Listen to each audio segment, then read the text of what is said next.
Les institutions sont nées de la capacité des hommes à donner un cadre à leur existence, à établir des structures capables de guider, protéger et organiser.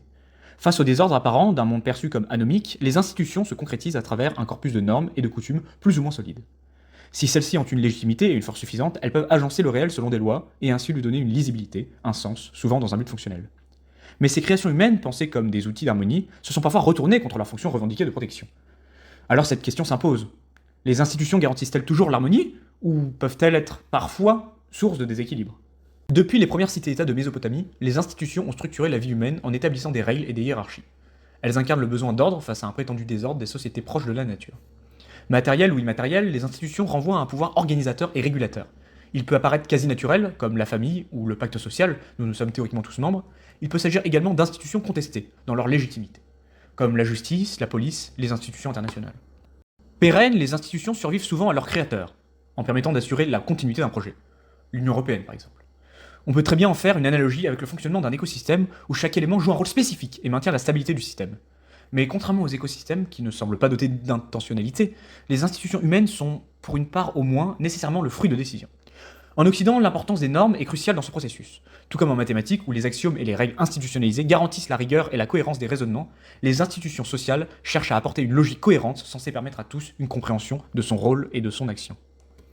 Mais ces mêmes institutions, lorsqu'elles sont mal conçues, déconnectées des réalités ou perçues comme injustes, peuvent devenir des forces de désordre. Résultat de choix politiques et d'arbitrage sociopolitique, les institutions humaines portent les traces du groupe humain qui en est à l'origine. Elles répondent aussi à des contingences et nécessités de tout type qui sont amenées à évoluer. Pour cette raison, les institutions qui ne sont pas aptes à être réformées peuvent être amenées à disparaître et donc à laisser un vide propice au chaos. La Révolution française illustre bien ce phénomène. Les institutions monarchiques figées, creusant les inégalités, ont été renversées par la bourgeoisie, supplantant la noblesse et provoquant l'effondrement de l'ancien régime au profit d'un nouvel ordre politique. En sociologie, Max Weber, et bien d'autres après lui, a souligné que la bureaucratisation excessive peut transformer les institutions en mécanismes rigides et inefficaces, incapables de répondre aux besoins des citoyens. D'ailleurs, aucune institution ne serait viable si ces règles étaient respectées à la lettre. C'est ce qui a conduit Michel Foucault à parler d'illégalisme, terme qui renvoie à ces situations que nous connaissons tous, où la loi est contournée explicitement sans nécessairement susciter l'indignation. Comme en physique, dont les lois premières enseignent que tout système tend naturellement vers l'entropie, si aucune énergie externe ne maintient l'équilibre, une institution a besoin d'individus qui négocient avec ses limites et ainsi la font durer.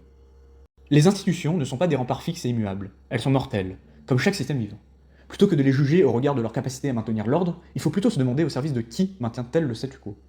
Car Rousseau nous rappelle que le contrat social repose sur une idée essentielle. Les institutions doivent refléter la volonté générale.